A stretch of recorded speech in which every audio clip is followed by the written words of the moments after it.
Aquí estamos en nuestro programa semanal de Dignas y Unidas Ganaremos del Congreso Progresista. Y el día de hoy tenemos un balance que hacer y pues nos acompaña nuestra compañera de todas las semanas, la licenciada Ana María Cebes. Bienvenida, Anita. Hola Maru, ¿cómo estás? Bienvenidos a todos. Y bueno, el día de ahora vamos a hablar de una actividad en la que nuestra compañera Ana participó la semana pasada, el 20 de febrero precisamente, donde se hizo un balance sobre el cumplimiento de la plataforma de acción de Beijing y de las metas del milenio.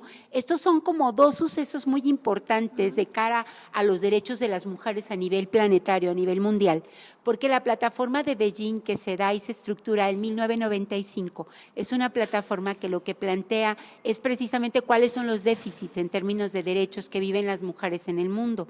Y la propuesta, bueno, cuáles serían aquellas acciones que llevarían a cerrar esas brechas y esos desequilibrios. Frente a todo esto, hubo una segunda fase, que fue precisamente donde las Naciones Unidas se comprometen a hacer una estructuración que les llaman las metas del milenio para ir cumpliendo. Esto se estructura después del 2000, porque en el 2000, que se hace como el primer balance de lo que ocurre con la plataforma de Beijing, bueno, se plantea aquí hay muchas cosas pendientes. Claro, pero no están de alguna manera estructuradas. Exactamente. Y se lleva a cabo este foro precisamente en el Palacio Legislativo de San Lázaro. Ahí nos invitan como asociación de mujeres, como Congreso Progresista, participa de nuestra parte la licenciada Ana María y bueno, ahorita nos viene a contar cómo se dio, cuál fue el contexto, cuál fue el balance, Ana.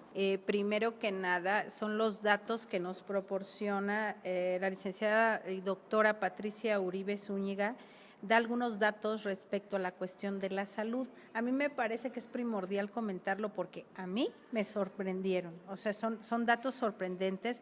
Por ejemplo, nos comenta que todos los días en este país 9,300 personas se contagian de SIDA, por ejemplo.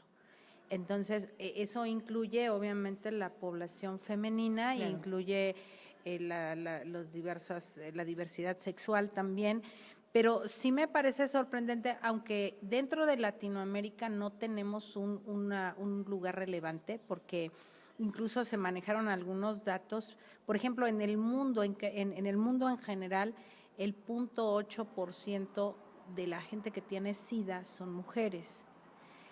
En Latinoamérica el 0.4 son mujeres y en México el 0.24 son mujeres. Esto implica que es un índice realmente bajo, pero una cosa bien peligrosa que yo estaba escuchando y que me gustaría comentarte, bueno, que lo comentáramos, es que el problema en la mujer sigue siendo el mismo de siempre, la extrema pobreza, que implica una extrema desinformación, pero también algo muy, pues no sé si pudiera llamarle simpático hasta cierto punto, las mujeres normalmente no se perciben en peligro. ¿Por qué te digo esto? Porque la mujer, por ejemplo, en la actualidad, cuando tiene una pareja estable, llámese concubino, esposo o lo que sea, considera que este apartado está fuera de su ámbito y la mayoría de estas mujeres se contagian de SIDA porque sus parejas las contagian. Entonces, uno de los graves problemas de la mujer en este apartado es precisamente ese, la mujer no se percibe en peligro, porque es una cuestión histórica, social y demás, ¿no?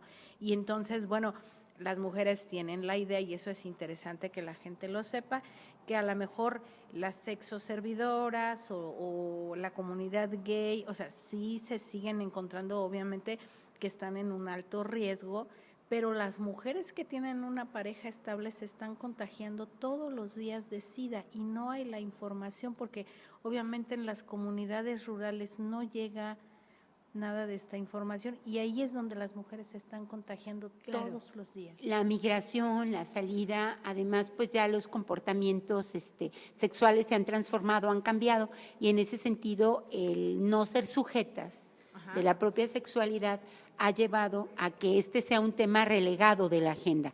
Incluso en la misma agenda, cuando se construye la agenda de Beijing en 1995, Ana, este no era un tema relevante porque no lo era en ese momento. Los datos con los que se contaban no estaba muy focalizado, que el problema era África, Sudáfrica, pero no era el problema América Latina ni las mujeres latinas.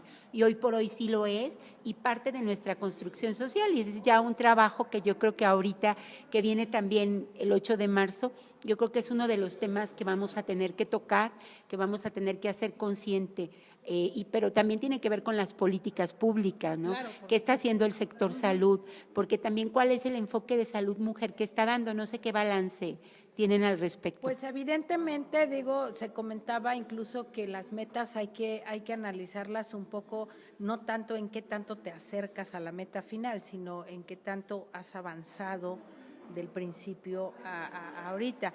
Obviamente, digo, de todas estas, en toda esta plataforma de la que estamos hablando, de todas las metas que se tenían, por ejemplo, un 37% de las mujeres está comprobado que están ya informadas acerca de este tipo de temas. Digo, haciendo una encuesta que se hizo, obviamente estás hablando de un 36% de mujeres que se encuentran de alguna manera informadas acerca de este tema. No es ni siquiera la mitad y para los años que llevamos, ¿no? Exactamente. O sea, imagínense, tenemos 19 años, o sea, estamos en el 2014, hace 19 años que se planteó la plataforma de Beijing, y después, 2000, o sea, 5 años después, hace 14 años, precisamente se plantearon las metas del milenio, y todavía pues no hemos tenido avances tan sustanciales, ¿no? Claro que todo este es un proceso lento, los cambios culturales son lentos, pero en toda la temática de salud mujer que tiene que ver con cáncer intrauterino, con el cáncer de mamas, toda esa parte, exacto, claro, pero también esos temas, ¿no? Todo lo que tiene que ver con salud mujer todavía no se avanza, todavía una de las primeras causas de muerte para las mujeres es el cáncer intrauterino y el cáncer de mama. Entonces, esto todavía nos habla de que tenemos todavía por ahí muchas fallas en el sector salud de nuestro país. ¿Sabes también qué pasa, Maru?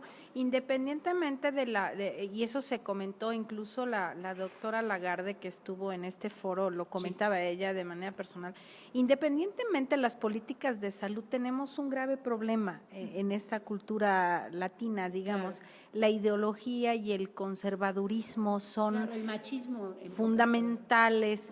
Y además algo que resulta muy curioso, ese machismo del que hablamos, que obviamente hemos comentado en alguna ocasión, no es inherente solo a los hombres, es un asunto de mujeres. Entonces hay incluso muchas mujeres, todavía muchísimas, un alto porcentaje de mujeres que ni siquiera permiten que un médico las revise o que siquiera les toques el punto, o sea, ni siquiera puedes hablarles de estos temas porque lógicamente pues es toda una carga histórica la que traen las mujeres y obviamente por eso es que no podemos avanzar, aparte de un problema de salud, independientemente de lo que sea, tiene que ser mucho trabajo educativo el que hay que hacer. Y ahí estás con que el desafío son políticas coordinadas y acciones coordinadas, que tiene que ver con la educación, y aquí el cuestionamiento es, bueno, ¿qué pasa con la articulación del enfoque de género en todo el proceso educativo?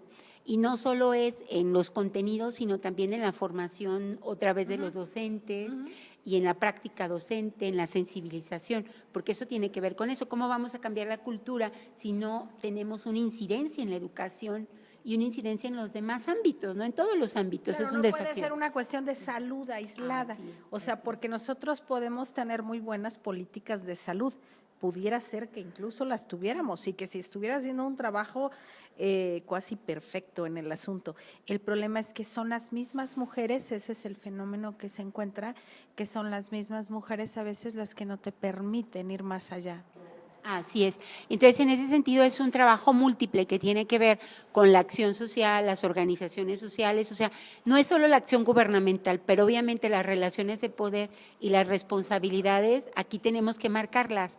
Tiene mayor responsabilidad el sector público por los recursos, por el poder que maneja, porque maneja el sistema educativo, maneja el sistema de salud y estamos ahorita en contracorriente, Ana, ya nos toca cerrar este primer segmento, pero una reflexión es que el desafío va a ser todavía más difícil, Claro. porque con las reformas estructurales se reduce el gasto público y en el caso de México, bueno, se privatiza Pemex, viene la reforma energética, va a haber menos recursos para salud, para educación y para enfrentar estas metas, ¿no? Y además Quizás. que algo muy importante que me gustaría comentar para cerrar este segmento, comentaba la doctora Lagarde en este foro, algo que me pareció un poco en broma, muy simpático. Ella decía, hace 19 años las feministas empezamos a armar un discurso y el patriarcado ni siquiera lo entendía. Hoy ya tienen su propia respuesta. Entonces, eso también detiene el movimiento feminista. O sea, hoy ellos también ya saben qué nos tienen que contestar y cómo pueden detener muchas cuestiones de estas. Cuando hablamos del patriarcado no hablamos exactamente de los hombres, ya lo hemos comentado. No, de todo el sistema, cómo se imbrica, pero además cómo está ya desde el poder y sobre esto vamos a seguir comentando porque es muy importante. Entonces, en un momento más continuamos con su programa Desde Dignas y Unidas Ganaremos.